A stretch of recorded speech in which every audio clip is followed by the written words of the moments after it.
गरीब ने बनाई घास की रजाई। नहीं, ये मेरा स्वेटर है। नहीं, ये मेरा स्वेटर है और इसे मैं पहनूंगा। अरे तुम दोनों लड़ क्यों रहे हो?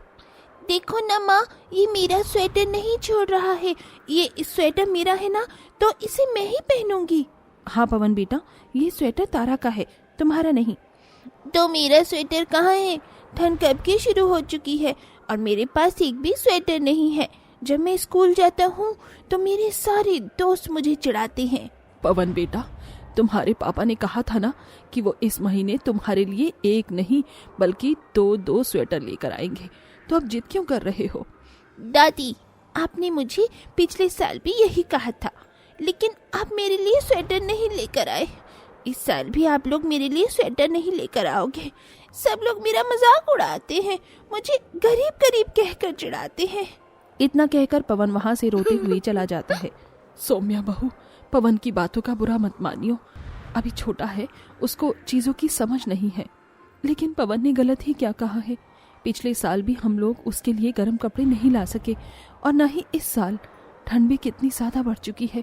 अपने बच्चों को ऐसी ठंड में ठिठुरता हुआ रोज स्कूल जाता देख मेरा दिल कितना दुखता है, ये मैं ही जानती हूँ। न ही तो हम लोगों को ढंग से खाना नसीब होता है और न ही पहनने को गर्म कपड़े। इतनी गरीबी भगवान एक इंसान की किस्मत में कैसे लिख सकता है?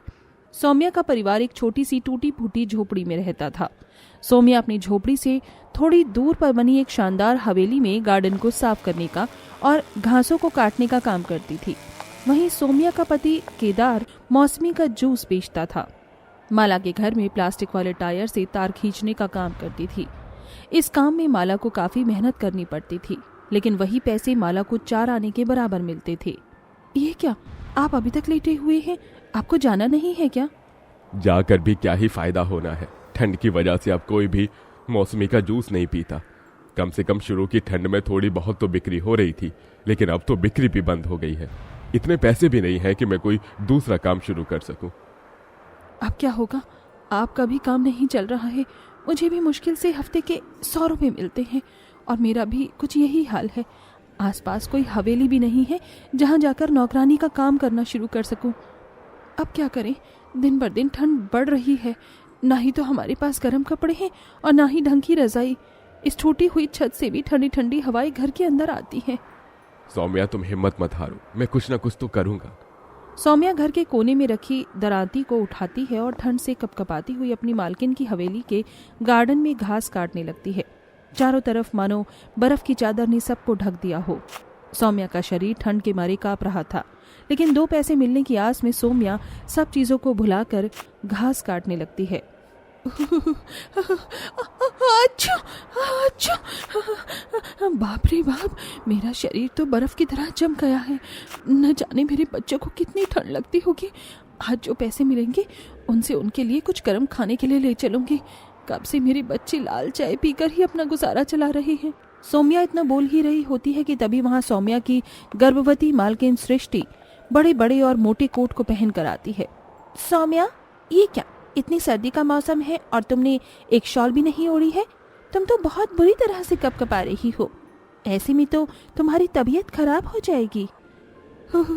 मालकिन, हम गरीबों को ठंड थोड़ी ना लगती है। ये ठंड तो सिर्फ अमीरों के लिए है ना कि हम गरीबों के लिए। सौम्या, मैं तुम्हारी हालत समझ सकती हूँ, लेकिन तुम तो जानती हो कि घर में पहले से ही नौकरानी है, इसीलिए मैं तुम्हें काम पर नहीं रख सकती। लेकिन अगर तुम्हें कभी भी किसी चीज की जरूरत हो तो तुम मुझे बता देना। ये लो तुम्हारे आज के पैसे। सौम्या सृष्टि से 200 रुपए लेती है और जाकर अपने बच्चों और सबके लिए खाने पीने की चीज ले आती है। आज पूरे 5 दिन बाद पूरे परिवार ने खाना खाया था। सबका पेट तो भर गया था, लेकिन ठंड के कहर की वजह से रात में कोई भी चैन की नींद नहीं सो पा रहा था। पवन, अपने ठंडे पैर मेरे पैर पर से हटाओ, मुझे पहले से ही ठंड लग रही है। मुझे भी तो ठंड लग रही है। तुमने तो पूरी की पूरी रजाई अपनी तरफ कर ली है, मेरे पास तो थोड़ी सी रजाई है। बच्चों, आधी रात में क्यों लड़ाई कर रहे हो?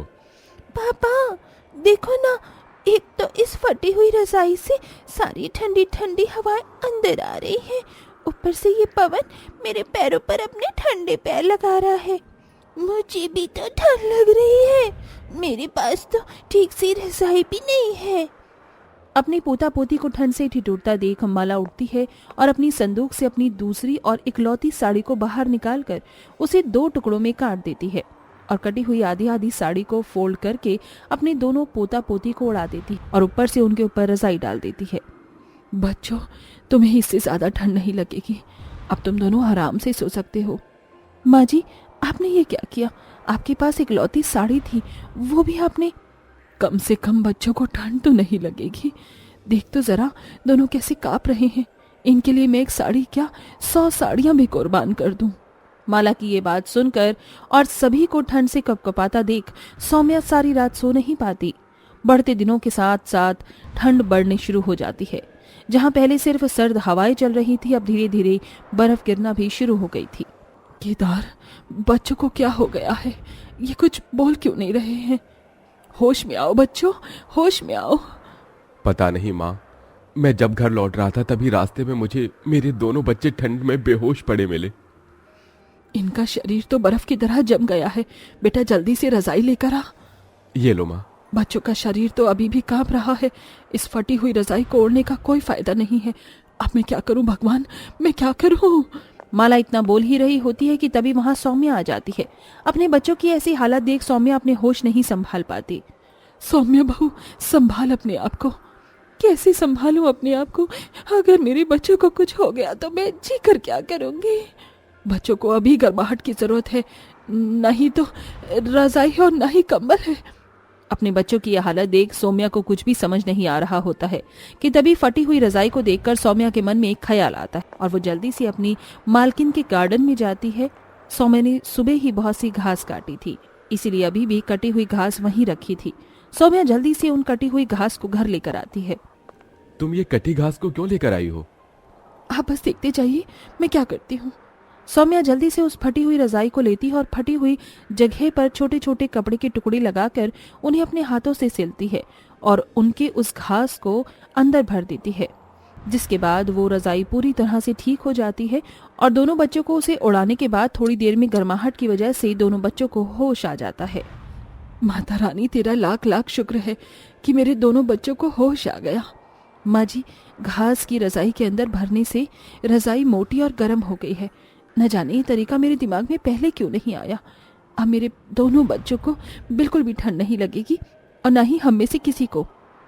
अब सौम्या अक्सर जब भी घास काटती तो उन कटी हुई घास को घर ले आती और रजाई में से पुरानी सूखी घास को निकालकर नई घास भर देती है, जिससे सारा परिवार घास की रजाई को ओढ़ के ठंड से बच पाता है और अपनी ठंड के दिन काट रहे थे।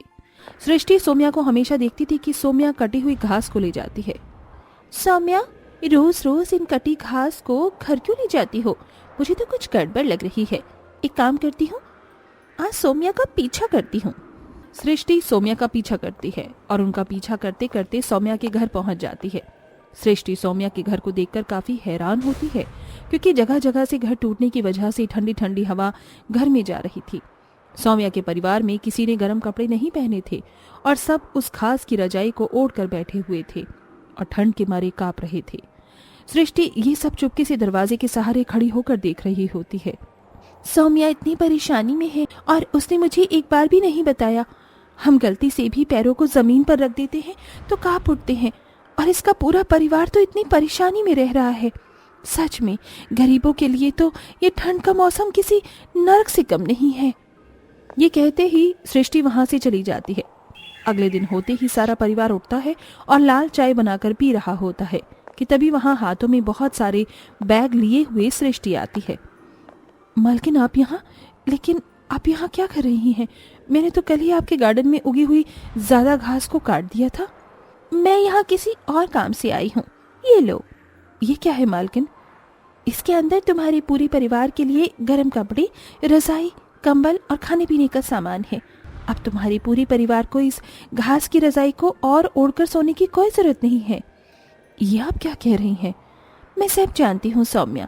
मैंने तुम्हें गार्डन से घास लेते हुए देख लिया था, इसीलिए मैंने तुम्हारा पीछा किया और मैंने ये सब कुछ देख लिया कि तुम्हारा परिवार कैसे गरीबी और ठंड में अपने दिन काट रहा है। मैंने तुमसे कहा था ना कि तुम्हें जब भी किसी चीज की जरूरत हो तो मुझे बता देना, लेकिन तुमने मुझे नहीं बताया। मैं अपने परिवार की गरीबी का मजाक नहीं उड़ाना चाहती थी, इसीलिए मैंने आपको नहीं बताया। आपने हमारे बारे में इतना सोचा, मैं बहुत आभारी हूँ, लेकिन मैं ये सब कुछ नहीं ले सकती। सौम्या, मैं तुम पर कोई एहसान नहीं कर रही हूँ। तुम इन सब के पैसे धीरे धीरे कटवाती रहना, लेकिन तुम्हारे परिवार को इनकी बहुत ज़रूरत है, इसीलिए चुपचाप से इसे रख लो। सृष्टि की बात सुन सौम्या और उसके पूरे परिवार वालों की आंखों में आंसू आ जाते हैं, जिसके बाद सृष्टि सौम्या को गले से लगा लेती है और उसके आंसू साफ करती है। अब पूरे परिवार को ठंड में तड़पना नहीं पड़ता था और वो आराम से गर्म रजाई के सहारे अपनी ठंड के मौसम को काटते हैं।